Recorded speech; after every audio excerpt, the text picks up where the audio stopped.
If you're not willing to go in there and face yourself, you're not gonna find anything.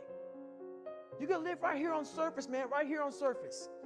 So if there is an ending to this world and there is somewhere to go and there's a judgment, you're gonna get there and you might see a chart. And that chart may tell you who the you should have been. And now you get the rest of your life to think about that. Man, I could have lived a much better life if I just would have just suffered a little bit more. If I just would have went in that and realized I had so much more. But fear and the 40% and living here versus living here, being afraid, stop me.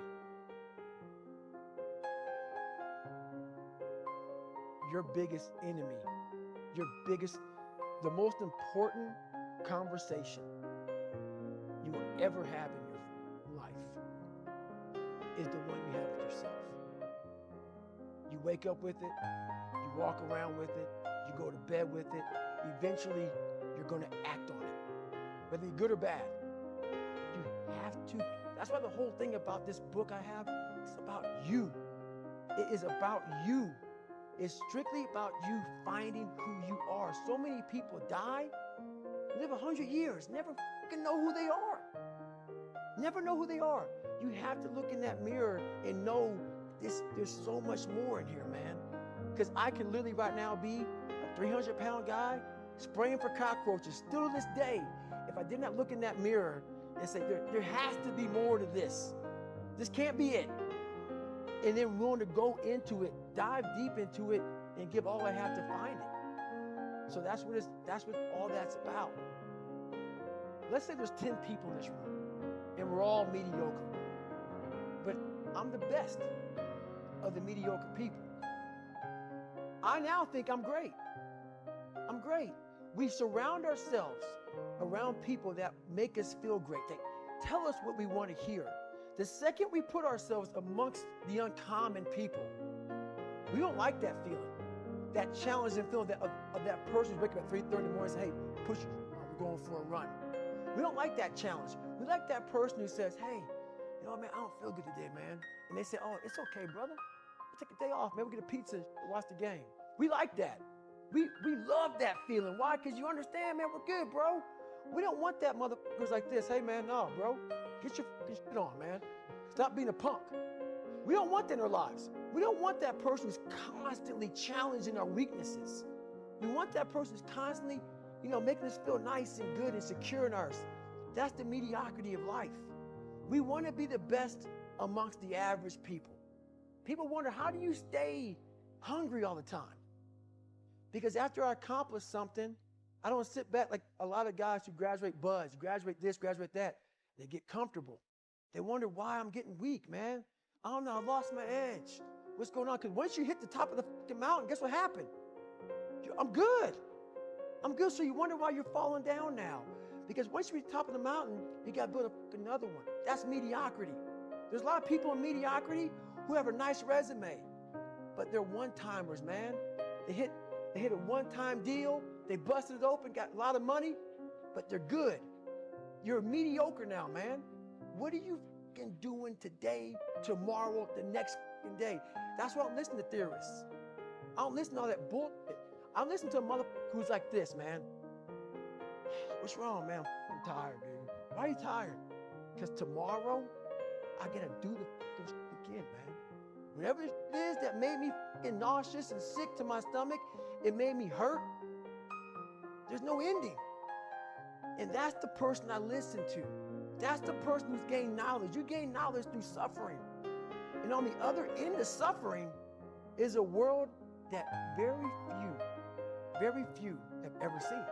It's a beautiful world because that's where you find yourself. You don't find yourself over here.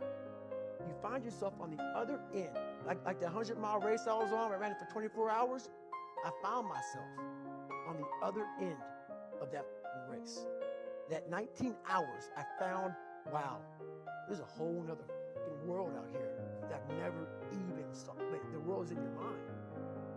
And that's what all that mediocrity is about. The mind has the tactical advantage over you at all times. At all times of your life, the mind has a tactical advantage over you. Why is that? It knows what you're afraid of. It knows your insecurities. It knows your deep, dark lies. And it starts to push you away from that. It pushes you in a direction that is comfortable. The mind controls everything.